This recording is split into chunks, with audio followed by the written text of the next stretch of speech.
Sa mga pangunahing ulan ng bawat taon, ang pangingilaw ng palaka ang isa sa pinakanlibangan namin para makadiskarte ng pangulam. At para naman sa mga eksperto dito sa probinsya, pagdating sa panghuhuli ng palaka, ito naman ang isa sa nagiging hanap buhay nila sa tuwing dumarating ang tag-ulan.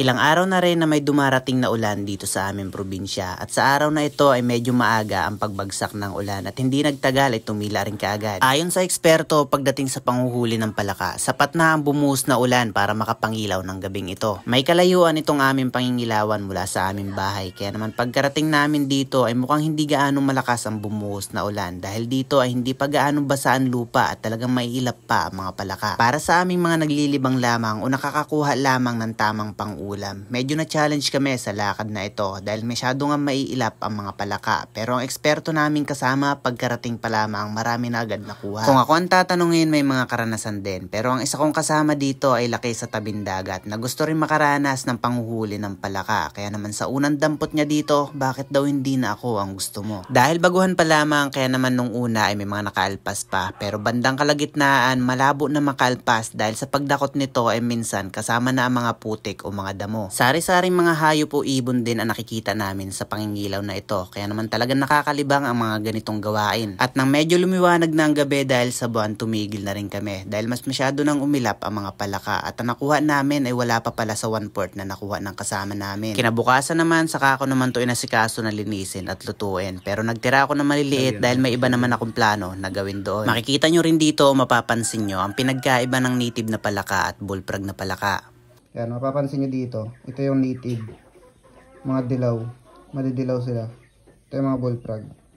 Yan. Matapos ko itong linisin, hinati ko lamang ito at pinagdalawa ko ito ng luto. At sa unang luto na ginawa ko ay pinrito ko lamang at nilagyan ko ng crispy fry. Habang nagluluto ako dito, itong dalawang batang kasama ko ay nakikikain na rin kaagad. Lalo na itong si Kalbo na hindi tumigil sa kakahingi hanggat hindi nabibigyan ng piniritong palaka. Pangalawang luto naman na ginawa ko ay adobo na hindi maanghang. Dahil yan ang request ng isa kong kasama. Walang sili pero hot pa rin ang nagluto. Dahil hindi nga gaanong marami itong aming mga nahuli, kaya naman nagpresenta ako na ako na lamang ang magluluto at dinalahan ko na lamang ang kaibigan ko ng luto na.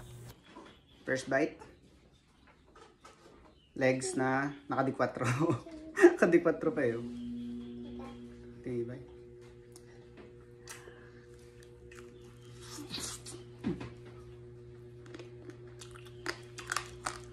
Pati buto kain.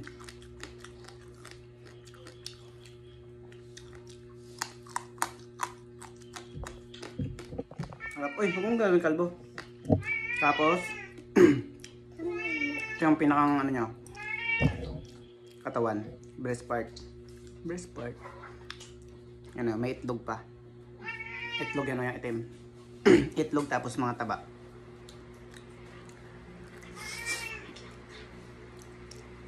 Sarap. Ano lang, mas perfect sana to kung may asukal. Titikim ka rin. Si Kalbo rin daw. Teka dito. Ito sa'yo, hita. Magalang ba ka naman?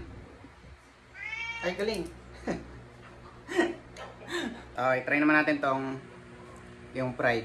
Yan o, yung unang salang ko buo pa. Ligay natin para tuloy tao rin. Maliit. Yan o. May mga itlog din siya. Itlog yan. Yan o. Hindi ka na makita. Pero pinakita ko naman na ito.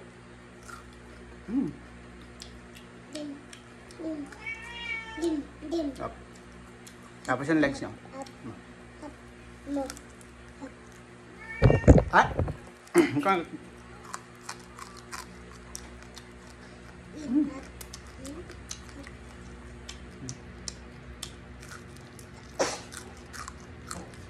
Ito rin.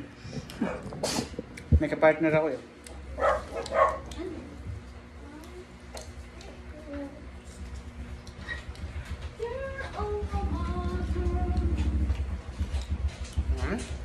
Pakita mo dito, kumain ka.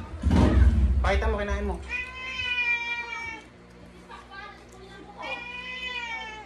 Ngiti. Ngiti ka, ngiti. Okay, okay daw, okay. Bye-bye. Bye-bye. Ma, baby mo.